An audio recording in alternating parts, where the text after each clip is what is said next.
My name is Nathan. I'm 28 years old, and I'm the forgotten middle child who moved across the country without my parents even noticing. While they were busy attending every one of my brother Kyle's football games, I quietly built a tech company worth millions in California. 3 years of silence from them, until yesterday when my phone suddenly exploded with calls after my face appeared in Forbes.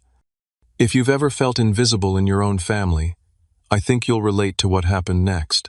Let me know where you're watching from and hit that subscribe button if you want to hear how I went from family afterthought to the one they couldn't stop calling. Growing up in the affluent suburbs of Chicago, my life seemed picture perfect from the outside. Our 2-story colonial house with its manicured lawn sat in a neighborhood where success was expected, not celebrated. My father, Robert, built his reputation as one of the city's sharpest corporate attorneys, while my mother, Diana, sold luxury real estate to his colleagues. They provided us with everything we materially needed, but emotional support operated on a strict hierarchy in our household. At the top sat my older sister Elaine, 4 years my senior. With her perfect GPA, extracurricular accolades, and acceptance to Johns Hopkins Medical School, she set an impossible academic standard.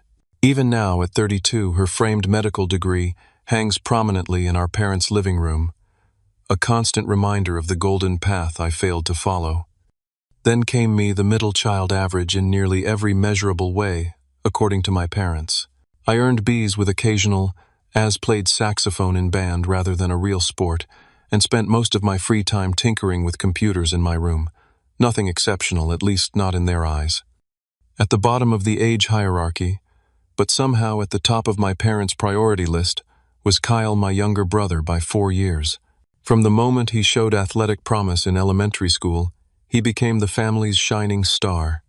His natural talent for football transformed our family's schedule identity and even our dinner conversations. The first time I truly recognized my place in the family hierarchy was when I turned 13. I had qualified for a regional coding competition that fell on the same day as one of Kyle's regular season football games. He was only 9 at the time, but there was never any question about which event my parents would attend. "We'll try to make it to your computer thing if Kyle's game finishes early," Mom said while adjusting my brother's uniform in the doorway. "Mrs. Abernathy said she'll drive you. Good luck with your video games." They never showed. I won second place and received my first programming award with only my friend's mother there to witness it. When I brought the trophy home, my father glanced up from reviewing Kyle's game footage and said, "That's nice, son," before immediately returning to analyzing my brother's performance. The pattern continued throughout my teenage years. By 16, I had accepted my role as the family afterthought. On my 16th birthday, my parents arrived 2 hours late to the small gathering I had planned with a few friends at the local pizza place. Kyle's private quarterback coaching session ran long, and of course they couldn't miss a minute of his development. "Sorry we're late," Nate, Dad, said, not looking particularly sorry as he checked his watch. "Kyle really nailed his spiral today. Coach Thompson thinks he might be starting varsity as a freshman next year." Despite the constant oversight, I found refuge in technology. Computers made sense to me in a way people often didn't. They responded based on the effort and intelligence you put into them, not based on some predetermined hierarchy of value. By 17, I had built my first professional website for Mr. Gallo's Italian restaurant down the street. He paid me $500, which felt like a fortune. When I showed my parents the check and the website I had created, my mother nodded absently while sorting through Kyle's athletic recruiting letters that had started arriving, even though he was only a high school freshman. "That's a nice hobby, Nathan," she said. "But you should really focus more on getting your math grade up if you want to get into a decent college." Our family photos told the story better than words ever could. The living room walls featured an entire chronicle of Kyle's athletic achievements, from his first T-ball participation trophy to action shots of him throwing perfect spirals. Elaine's academic honors had their own shrine in the hallway, her graduation photos and science fair ribbons meticulously arranged. My contributions to the family narrative were relegated to annual school photos and the occasional group picture where I stood awkwardly in the background. The most painful memory came during my high school graduation. I had actually graduated with honors, surprising even myself with a final GPA that put me in the top 15% of my class. As we gathered outside after the ceremony, my phone buzzed with a text. My father had received word that a scout from Michigan State had attended Kyle's spring football game and was expressing serious interest in recruiting him despite him being only a sophomore. What should have been my moment instantly evaporated. The celebratory dinner that night transformed into a strategy session about Kyle's collegiate sports prospects. My father ordered champagne not for my graduation but to toast Kyle's bright future. I sat silently watching my achievement dissolve into irrelevance. Michigan State has a decent computer program too. I think my mother offered at one point her attempt at including me in the celebration falling painfully flat. Maybe you could go there too and help your brother adjust. I nodded and smiled while something hardened inside me. I didn't want to be an accessory to someone else's story anymore. I wanted my own. The college application process revealed my parents' priorities with painful clarity. For Elaine, they had hired a private college counselor, arranged campus visits to 7 elite universities, and celebrated her acceptance to Johns Hopkins with a lavish party. For Kyle, they were already setting up meetings with athletic recruiters, despite him being only a sophomore in high school. For me, they handed over a stack of state school brochures and said, "Pick one that has good enough computer classes but won't break the bank." I chose Northern Illinois University, not because it was my dream school, but because it offered a solid computer science program and enough financial aid that I wouldn't need to rely heavily on my parents. When the acceptance letter arrived, my mother patted my shoulder and said, "Well, that's settled then," before returning to planning Kyle's summer football camp schedule. Move-in day at college became yet another study in family priorities. My parents dropped me off with minimal ceremony, helping unload my few boxes before checking their watches. "We need to get back," my father explained. "Kyle has a scrimmage this evening, and we promised we'd help set up the team dinner afterward." I stood alone in my bare dorm room after they left, feeling both abandoned and strangely liberated. This clean slate, this absence of constant comparison might be exactly what I needed. My roommate Marcus arrived an hour later, a lanky communications major from Detroit with an easy laugh and genuine curiosity about people. Unlike my family, when I mentioned my interest in programming, he didn't change the subject. "That's sick, man. My cousin works for Google and says programmers basically run the world now. What kind of stuff do you build?" That simple question, asked with actual interest, felt revolutionary. Throughout that first semester, Marcus became the first person who seemed to value what I could do. When I created a simple app to help us organize our class schedules and assignments, he treated it like I'd performed magic. "Dude, you made this. This is better than that expensive planner app I bought last year. You should sell this." His encouragement sparked something in me. I began developing small applications and websites, building a portfolio of work while maintaining decent grades. By sophomore year, I had secured a part-time job, maintaining the computer science department's website, which helped cover expenses my meager parental allowance didn't essentially. My family's disinterest continued to be both wound and weapon. During my second year, I received an award from the computer science department for an innovative project that streamlined the university's tutoring system. The ceremony fell on a Friday evening, and despite giving my parents 3 weeks' notice, they called the night before to cancel. Kyle's team made the state semifinals, my mother explained, sounding genuinely puzzled that there might be a conflict. "It's the biggest game of his life, Nathan. You understand." I did understand with perfect clarity. I attended the ceremony alone, accepted my award with a smile that didn't reach my eyes, and added another brick to the wall I was building between myself and my family. Family gatherings became exercises in invisibility. During Thanksgiving break junior year, I sat at the dining table, listening to my father analyze Kyle's latest game play-by-play, while my mother interjected with updates about Elaine's medical school rotations. 20 minutes passed before anyone directed a question my way. "So Nathan," my aunt finally asked, "are you still doing that computer thing?" Before I could answer, my father jumped in with news that Kyle had just been offered a scholarship to visit Michigan State's training facilities. The conversation swirled away from me again, and I retreated to the familiar role of audience member in the family drama. The most significant relationship I developed during college wasn't romantic but mentorial. Dr. Rivera, my advanced programming professor, recognized something in me that my family never had. "You have a mind for elegant solutions, Nathan," he told me after reviewing my midterm project. "You don't just solve problems, you find the simplest path through complex systems. That's rare." Under his guidance, I began exploring more ambitious projects, even co-authoring a research paper with him during my junior year. When I showed the published paper to my parents during winter break, my father glanced at it briefly. "Looks complicated," he said before turning to Kyle. "Show Nathan that trick play you guys ran last week." By senior year, I had secured an internship at a promising tech startup in Chicago. The experience confirmed what Dr. Rivera had been telling me: I had genuine talent for this work. The startup's founder offered me a full-time position after graduation, but during my final weeks as an intern, I overheard him discussing opening a new office in San Francisco. At my graduation ceremony, history repeated itself with cruel precision. My parents arrived late, having come directly from Kyle's spring training session. They sat through the proceedings, checking their phones for updates about some important recruiting visit happening the following day. When my name was called, I heard a distracted smattering of applause from their direction. The final blow came at the post-graduation lunch. We had barely ordered when my father checked his watch. "We need to wrap this up in 40 minutes, he announced. "Kyle's got a meeting with the Northwestern coaching staff this afternoon." I looked at my parents, really looked at them, and realized a fundamental truth: they weren't going to change. In their story, I would always be a supporting character at best. If I wanted to be the protagonist of my own life, I needed to write myself into a different narrative entirely.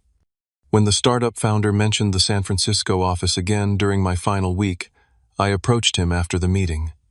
"I'd like to be considered for the West Coast team," I said, surprising even myself with the certainty in my voice. He smiled. "I was hoping you'd say that." 2 months after graduation, I received the official offer to join the San Francisco office of Vertex Solutions. The salary wasn't extraordinary, but it included relocation assistance and the promise of equity in a growing company. I accepted immediately, feeling a strange mix of terror and exhilaration at the prospect of moving 3,000 miles from everything familiar. I announced my decision during a Sunday dinner at my parents' house, choosing a moment when the conversation hit a rare lull. "I got a job offer in San Francisco," I said, trying to infuse my voice with the excitement I felt. "I'll be moving in 3 weeks. My mother paused briefly while serving Kyle an extra portion of roast beef. "San Francisco? That's far. When would you visit?" Before I could answer, my father's phone rang with a call from Kyle's strength coach. He stepped away from the table, completely engaged in a discussion about protein supplements and training regimens. My mother's attention drifted back to Kyle, asking about his summer conditioning schedule. My news hung in the air, acknowledged but unimportant. Neither asked about the job itself, the company, or my plans for the move. By dessert, it was as if I hadn't spoken at all. The following weeks passed in a blur of logistics and preparations. Marcus drove up from Detroit to help me pack along with 2 friends from the computer science department. My family was conspicuously absent from the packing process, each member wrapped up in their own priorities.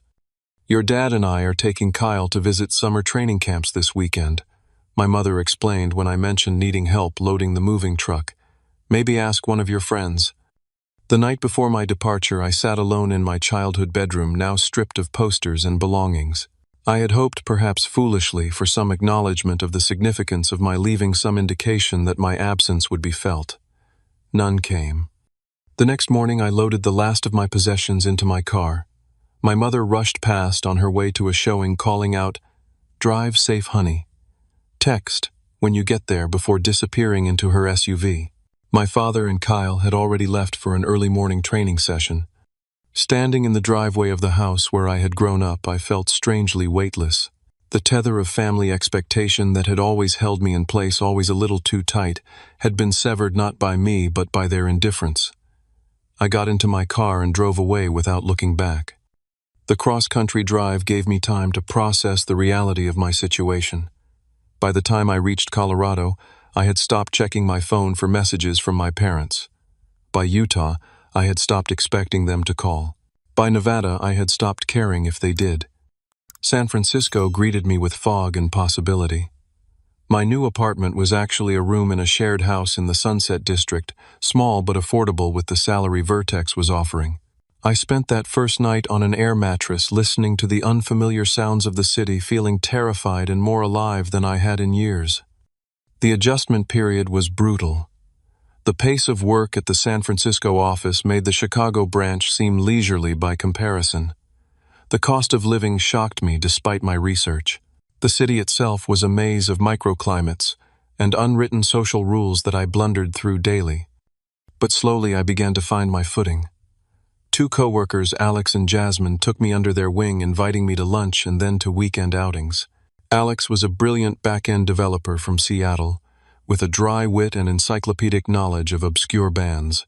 Jasmine designed user interfaces with an artist's eye and a psychologist's understanding of human behavior. Both treated my ideas with a respect I found almost disorienting after years of familial dismissal. Marcus checked in regularly, our friendship easily surviving the distance. "How's life as a California tech bro?" he would joke before asking thoughtful questions about my work and new social circle. His familiar voice became an anchor as I built a new life. 1 month after my arrival, I realized something startling. My parents hadn't called once to check how I was doing. I had sent a brief text upon arrival as promised, receiving only a thumbs-up emoji in response. The silence that followed was complete. I made 2 attempts to bridge the gap, calling on consecutive Sunday evenings when I knew the family would be home. Both conversations followed the same pattern, beginning with brief distracted greetings, before immediately pivoting to updates about Kyle's training progress and recruitment prospects. "Michigan State is really courting him now," my father said proudly during our second call. "Their quarterback coach is personally mentoring him." Neither parent asked about my job, my apartment, or my adjustment to a new city. When I attempted to share news about a project I was leading, my mother interrupted with, "Oh, that reminds me, Kyle's been interviewed for the local sports channel. We'll send you the link." The link never came. My final attempt at connection came 3 months after moving. I had developed a tool that streamlined our company's project management system, earning recognition from the CEO. I sent my parents a brief email explaining the achievement and included a link to a company blog post featuring my work. No response came. Not the next day, not the next week, not ever. That night I made a decision that felt both painful and necessary. I would stop initiating contact. The constant effort to matter to my own family was draining energy I needed for building my new life. I wouldn't cut them off, but I would no longer chase their attention. With that resolution came an unexpected sense of freedom. All the mental space I had devoted to seeking parental approval was suddenly available for other purposes. I threw myself into work with renewed focus, started exploring my new city with genuine curiosity, and began to build relationships based on mutual interest rather than obligation. For the first time in my life, I wasn't living in anyone's shadow. I was simply living. My liberation from family expectations coincided with a period of intense professional growth. 6 months after joining Vertex Solutions, I was promoted to lead developer on our main product, a surprising vote of confidence that came with both increased responsibility and a welcome salary bump. The promotion allowed me to move from my shared house to a small studio apartment in the Mission District. Though barely 500 square feet, having a space that was entirely mine felt luxurious after years of fitting myself into the margins of others' lives. It was at a company happy hour celebrating my promotion that I met Sophia. She had recently joined Vertex as a UX designer, bringing an artistic sensibility to our technically minded team. With her dark curly hair, quick laugh, and zero tolerance for technical jargon, she was unlike anyone I had dated before. "Explain what you do again," she challenged during our first conversation, "but pretend I'm an actual human being, not a computer." Her directness was refreshing after years of being overlooked. When I spoke, she listened with genuine interest. When she disagreed with me, she did so thoughtfully rather than dismissively. Our relationship developed with a natural ease that made me realize how much energy I had previously spent trying to matter to people who couldn't see me. Around this same time, my coworker Alex approached me with an idea that would change everything. We were walking back from lunch when he said, "The project management tool you built for internal use, it's better than anything on the market right now. We should develop it as a standalone product. The suggestion seemed absurd at first.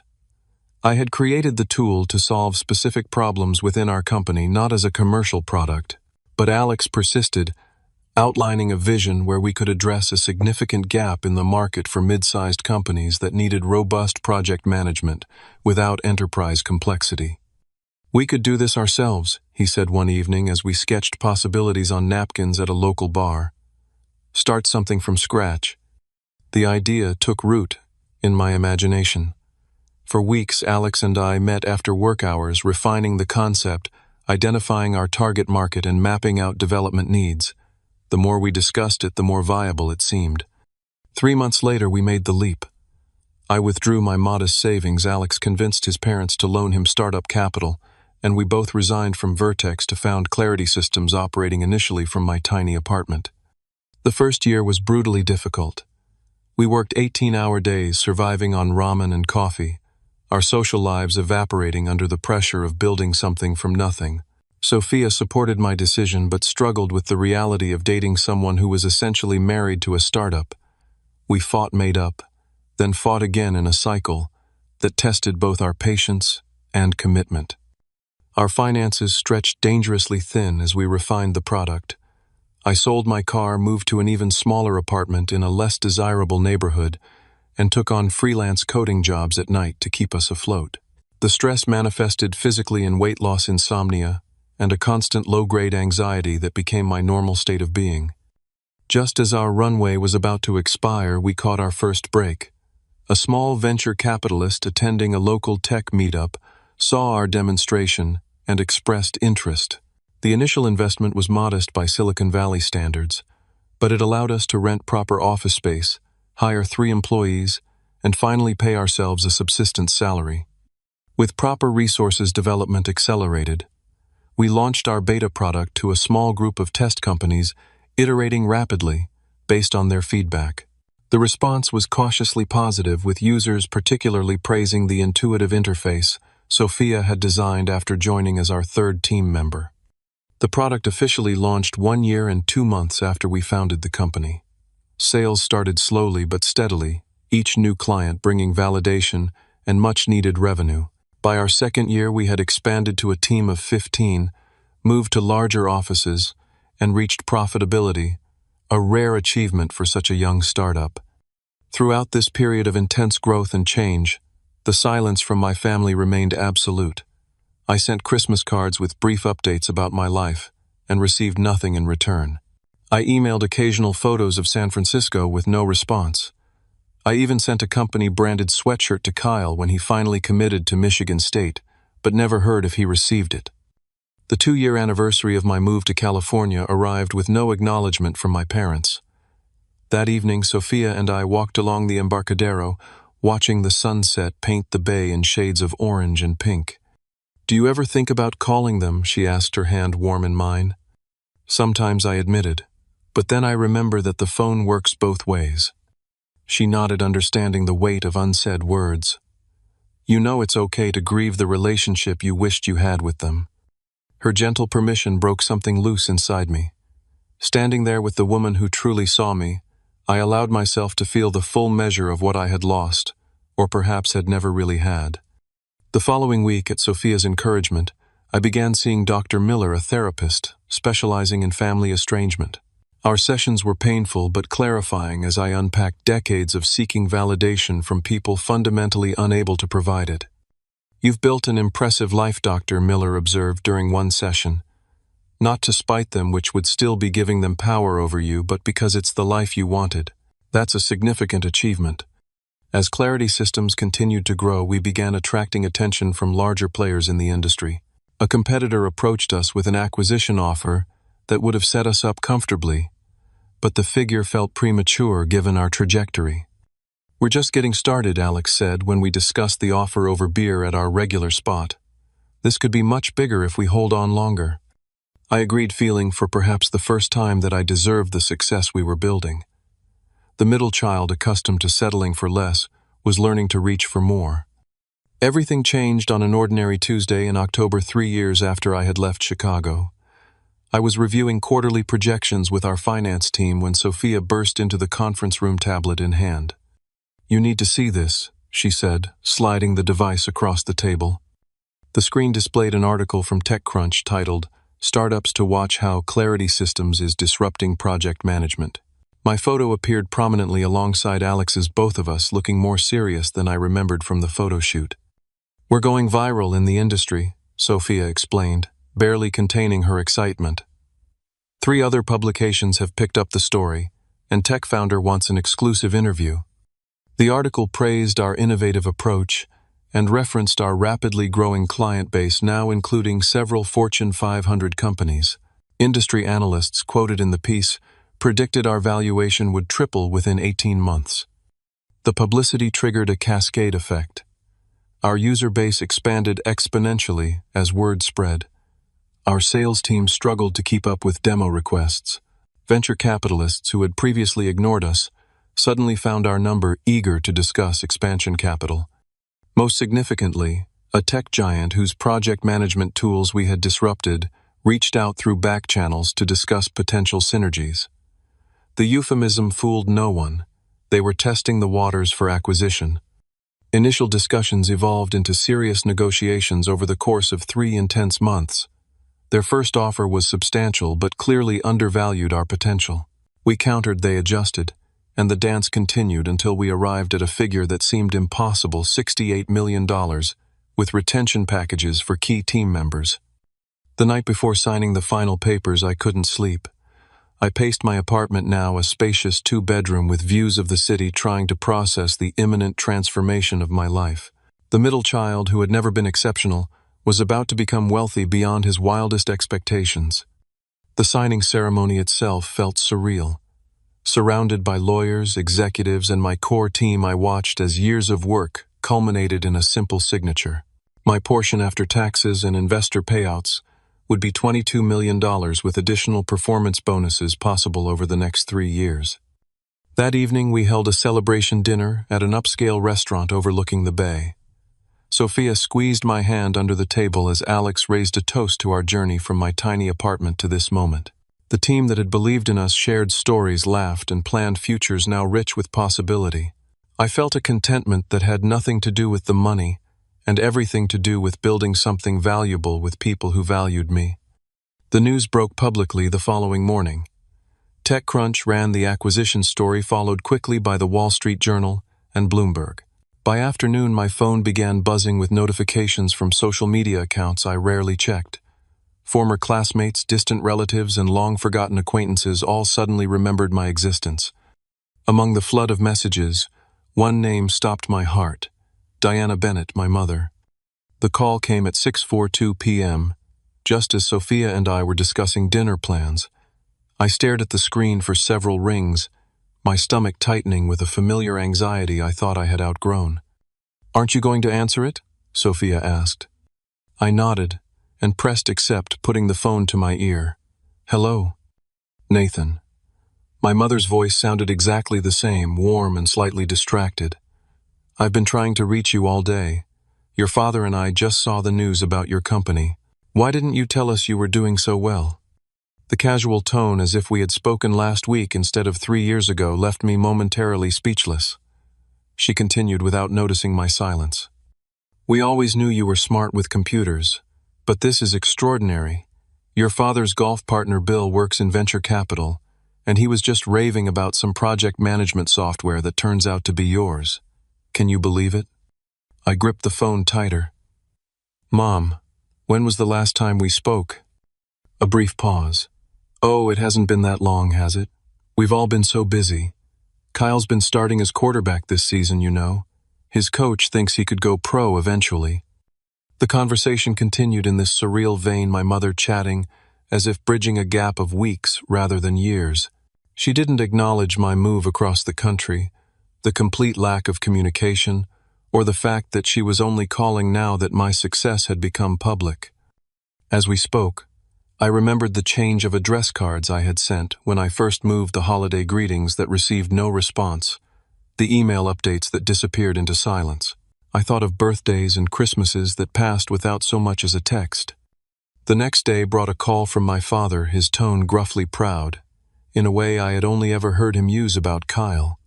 "Your mother tells me you've done quite well for yourself," he said by way of greeting.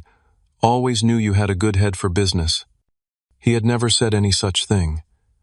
In fact, he had once suggested I consider accounting rather than programming, because at least accountants have job security. What followed was a bizarre rewriting of history, in which my father had apparently always believed in my potential and supported my move to California. "Taking risks is how you get ahead," he declared, as if he hadn't spent my entire childhood promoting the safety of traditional career paths for everyone except Kyle. The most revealing call came 3 days later from my Aunt Patricia, my mother's sister who lived in Detroit. "Nathan, sweetie, your mother just shared the wonderful news. We're all so proud." "Thanks, Aunt Patricia," I replied, genuinely fond of her, despite our limited contact over the years. "How have you been?" "Oh, fine, fine. Listen, I have to tell you something." Her voice dropped to a conspiratorial whisper. "Your parents have been showing everyone that article about you. Your father brought printouts to his golf club. It's all they've talked about at family gatherings lately." I frowned. "Family gatherings?" "Oh." A pause. "I assumed they'd invited you. We've had Easter at their place, 4th of July at your Uncle Steve's, Thanksgiving back at your parents' last year." The revelation that family events had continued without me, that I had been so thoroughly erased from the family narrative, only to be hastily written back in when it became advantageous, struck deeper than I expected. The most predictable call came from Kyle, his voice deeper than I remembered. "Bro, you're like a secret millionaire now." His enthusiasm seemed genuine enough. "That's insane. Why didn't you ever say anything?" "I tried," I said simply. No one was listening. A beat of uncomfortable silence followed before Kyle pivoted to the real purpose of his call. He had developed a training app concept for college athletes and needed startup capital. He thought $20,000 would be enough to get it off the ground, and who better to invest than his suddenly wealthy brother? The final straw came a week after the acquisition announcement. My mother called on a Sunday afternoon, her voice bright with excitement. "We've booked flights to San Francisco for next weekend. Your father has always wanted to see the city, and now we'll get to see your life there too. We assumed we'd stay with you, of course. You must have plenty of room now that you're successful." No discussion, no invitation, not even a question of whether I was available or willing to host them. Just the same old assumption that their priorities automatically superseded mine, with the new twist that my resources were now considered family resources. Something settled into place inside me, a certainty that had been building for years. "Actually, Mom, that doesn't work for me. I'm happy to recommend some nice hotels, though." The week before my parents' visit, I spent 2 emergency sessions with Dr. Miller, developing strategies for maintaining boundaries while still allowing for the possibility of reconciliation. "Remember, you're not responsible for their feelings about your boundaries," she emphasized. "You're only responsible for communicating those boundaries clearly and respectfully." Sophia was supportive, but concerned. "Are you sure you want to see them at all? You don't owe them your time." "I need to do this," I explained. "Not for them, but for me. I need to say things I've never said, and I need to say them face to face." We agreed on a plan. I would pick them up from the airport, take them to dinner at a nice but neutral restaurant, and be clear about my expectations for our relationship moving forward. Sophia would join us for dinner, both as support for me and to observe the family dynamics I had described. My parents arrived on Friday afternoon, emerging from the terminal looking older than I remembered. My mother's hair had more gray, my father's posture slightly stooped. They spotted me and waved enthusiastically, as if greeting a long-lost son, which I supposed I was, though not in the way they seemed to imagine. Their surprise at my appearance in a Tesla was poorly concealed.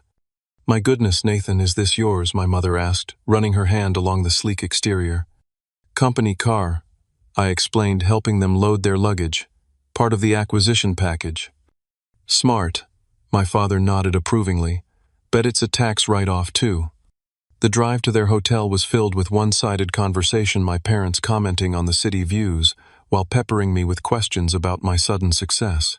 Neither acknowledged the 3-year gap in our relationship or showed any curiosity about my life beyond its financial aspects.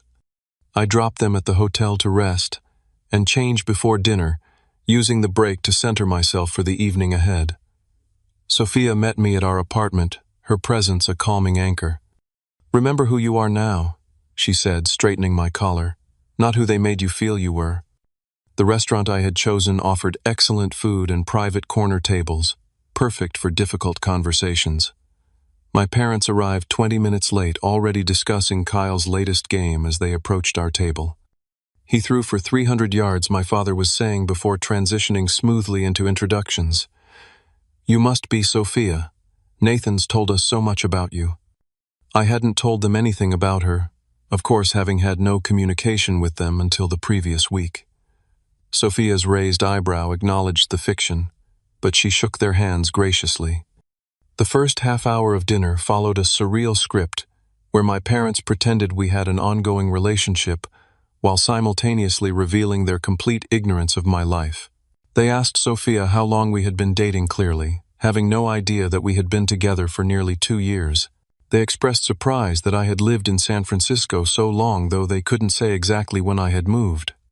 My mother pulled out her phone during the appetizer course. "Look at these pictures from Kyle's homecoming game last month," she said, swiping through dozens of action shots. The scouts from the Bears were there watching him specifically. My father leaned toward Sophia conspiratorially. "His brother's going to be in the NFL, mark my words. Athletic talent like that doesn't come along often." I watched them fall into their familiar pattern, centering the conversation on Kyle, while treating me and now Sophia as audience members rather than participants. The behavior was so ingrained, they didn't even seem aware of doing it. As the main course arrived, my father finally turned the conversation to business, but with a telling angle. "So Nathan, your mother and I have been thinking about family investments now that you've had this windfall. Kyle has some excellent opportunities that could use capital, and your sister Elaine is looking at opening her own practice." My mother nodded eagerly. "Family should support family. Your father and I supported all 3 of you through college, and now it's time for everyone to help each other succeed." I set down my fork carefully. The moment had arrived sooner than I expected, but perhaps that was for the best. "When was the last time we spoke before last week?" I asked quietly. My parents exchanged glances. "Well, we've all been busy," my mother offered vaguely. 3 years, I said. "I moved across the country 3 years ago, and you didn't call once to see how I was doing. I sent holiday cards, emails, updates about my life. Nothing came back." My father frowned. "Now that's not entirely fair. We've always respected your independence. You were always the self-sufficient one, not needing us hovering like Kyle does with his athletics." "It wasn't independence," I corrected him. "It was invisibility. I wasn't allowed to need attention because that resource was already allocated elsewhere." My mother's expression hardened. "That's a very selfish perspective, Nathan. We gave you everything you needed growing up. Material needs, yes, but I was a ghost in our family. My achievements were footnotes, my interests were hobbies, my existence was peripheral. Do you know what it feels like to realize your parents didn't notice you moved to another state?" My father's face flushed. "We noticed. We were giving you space to establish yourself. Really, what's my address? What company did I work for before starting Clarity? Who are my friends here? What's my favorite spot in the city I let?" The questions hang in the air, met with telling silence. Sophia reached for my hand under the table as I continued.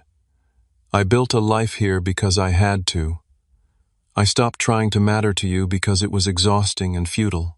And now that I've found success on my own terms, you suddenly remember I exist. We've always been proud of you," my mother insisted, though her eyes wouldn't meet mine. "You've always been proud of Kyle," I corrected. "You tolerated me and occasionally remembered to check if I was still alive. Those aren't the same thing."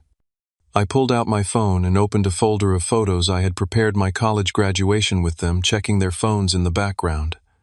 My 16th birthday with them, arriving late and distracted. Countless family photos where I stood awkwardly at the margin while Kyle occupied the center. "This was my reality growing up," I said, sliding the phone toward them. "And these are the events you missed or ignored." I scrolled to show them my apartment building when I first moved to San Francisco, my first office space, our company celebration, after securing initial funding Sophia and me on our one-year anniversary. A visual chronicle of the life they had shown no interest in until it came with a price tag they found impressive. My mother's face crumpled slightly. "We didn't realize you felt this way." "You never asked," I replied simply. My father predictably moved to the defensive. "We did the best we could with 3 kids, all going in different directions. The fact that you've done so well proves we must have done something right. I succeeded despite the dynamic in our family, not because of it. Dr. Miller helped me understand that." "You're seeing a therapist." My mother looked genuinely shocked. "What do you need therapy for when everything's going so well?" Before I could answer, my father's phone rang. He glanced at the screen, then at my mother, a silent communication passing between them. "It's Kyle," he said already, moving to accept the call. He just finished his game. And there it was, the perfect demonstration of everything I had been trying to explain. My father turned away from the table, instantly absorbed in Kyle's recap of his performance, while my mother leaned toward him to catch both sides of the conversation. I looked at Sophia, who squeezed my hand in silent support. "This," I said when my father finally ended the call, "this right here is what I'm talking about. Even now, in the middle of arguably the most important conversation we've ever had as a family, Kyle calls, and everything else stops." My father had the grace to look slightly embarrassed, though he quickly rallied. He had a big game tonight. Michigan State is playing for the division title. And I'm sitting right in front of you, after not seeing you for 3 years, trying to have an honest conversation about our relationship, I countered. "But that's never been the priority, has it?" My mother's expression hardened again. "I think you're being very unfair. We came all this way to see you." "You came when you found out I had money," I corrected her. "Let's be honest about that, at least." The conversation deteriorated from there. My mother grew tearful, claiming I was punishing them for supporting Kyle's dream. My father became increasingly defensive, suggesting my success had made me arrogant and ungrateful. When I declined to commit to investing in Kyle's app idea, they both looked at me as if I had betrayed some fundamental family contract. "Family supports family."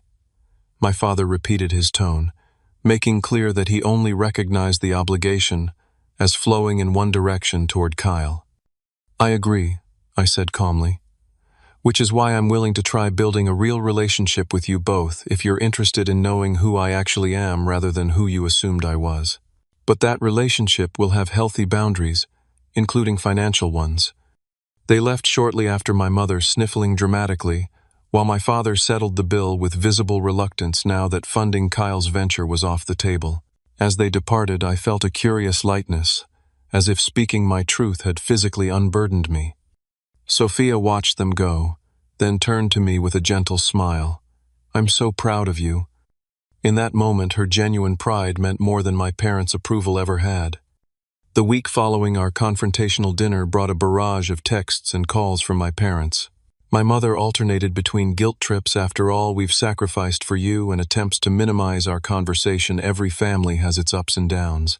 My father took a more direct approach, suggesting that my attitude was the real problem and that I needed to get over myself and remember where I came from. I responded to each message with the same calm statement: "I'm open to building a healthier relationship, but only with professional support through family counseling." Their initial reaction was predictably dismissive.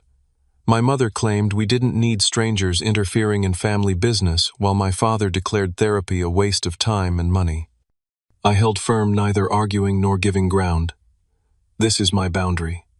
I respect that you may not be interested in meeting it, and that's your choice to make."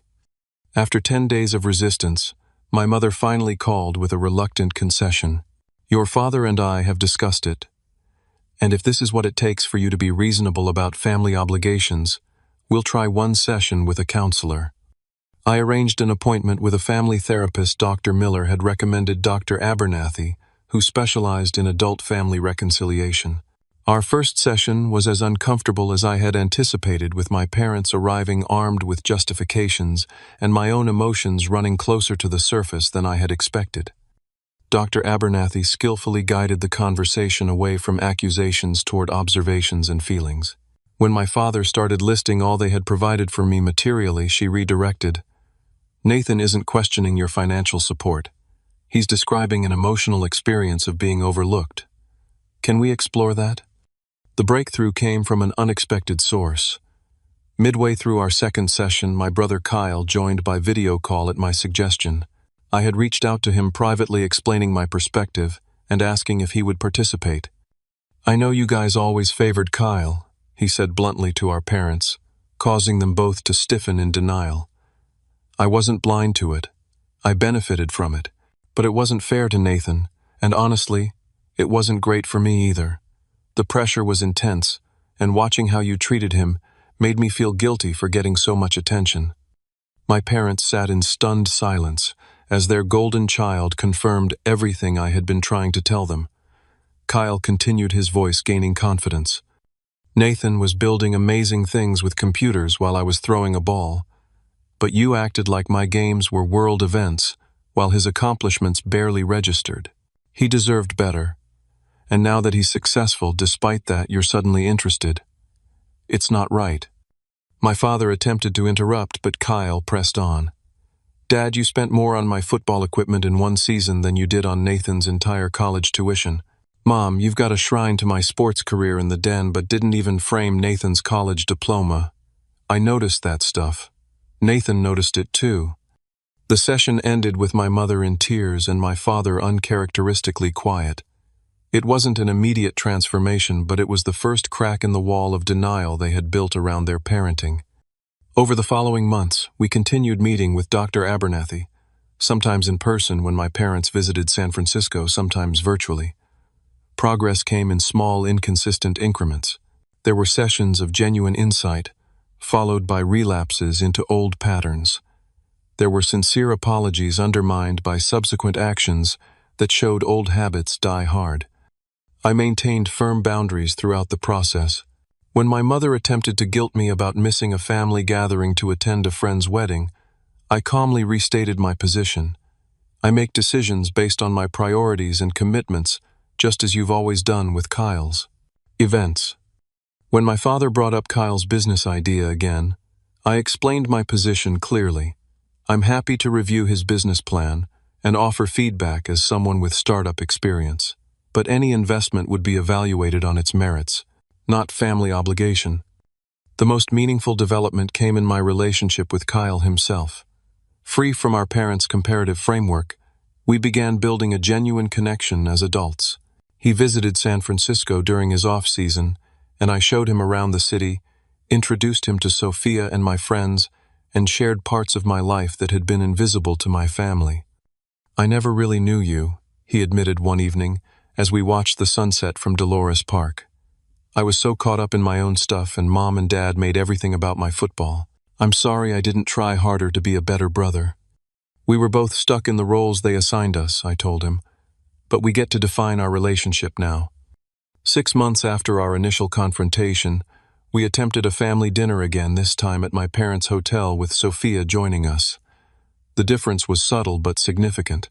My mother still mentioned Kyle's football career, but she also asked Sophia thoughtful questions about her design work. My father referred to me as our tech genius once, which felt awkward but represented genuine effort on his part. The most telling moment came when Kyle called during dinner. Instead of immediately answering, my father sent the call to voicemail saying, "I'll call him back later. We're having family time now." The small gesture spoke volumes. As my personal life stabilized, I found myself thinking about the broader implications of my experience. The acquisition of Clarity Systems had left me with resources far beyond my needs and the freedom to choose my next path. After discussion with Sophia, who had experienced her own version of being overlooked as a creative child in a family that valued only academic achievement, we established the Visibility Foundation. The Foundation's mission was twofold: to provide scholarships for overlooked students with technical aptitude and to fund mentorship programs connecting these students with successful professionals in their fields of interest. We particularly focused on middle children, first-generation college students, and others who traditionally fell through the cracks of family and institutional support systems. I also began mentoring young entrepreneurs, particularly those without strong family support networks. Having navigated the startup landscape without guidance, I could offer both technical advice and emotional perspective to those on similar journeys. Sophia and I deepened our personal commitment as well, getting engaged during a weekend trip to Big Sur. Our wedding plans included a small ceremony with close friends, my siblings, and yes, my parents, whose invitation came with clear expectations about respectful behavior. 3 years after my confrontation with my parents, our relationship remains a work in progress. There are still moments of frustration when old patterns emerge, still occasions when I need to reinforce boundaries. But there are also glimpses of the family connection. I had always craved a genuine compliment from my father about a foundation initiative, my mother asking Sophia for interior design advice, without mentioning Kyle once during the conversation. The most profound change, however, has been internal. I no longer measure my worth by their recognition or approval. The desperate need to matter to them has been replaced by the knowledge that I matter, full stop, whether they see it or not. I've built a life filled with people who value me for exactly who I am, not for how I compare to someone else. I've learned that family includes both those we're born to and those we choose. That visibility begins with seeing ourselves clearly, not through the distorted lens of others' perceptions. That the quiet middle child overlooked at the dinner table can build a life of meaning and connection on his own terms. I still carry the scars of growing up invisible, but they no longer define me. Instead, they've become part of a larger story about finding worth within myself, rather than seeking it from those unable to provide it. About building a life where I am valued, not merely tolerated. Have you ever had to create healthy boundaries with family members who couldn't see your true worth until something changed? I'd love to hear your stories in the comments below.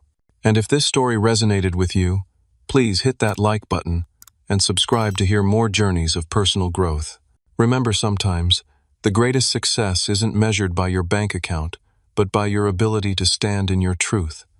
Thank you for listening, and I wish you the courage to be visible in your own life.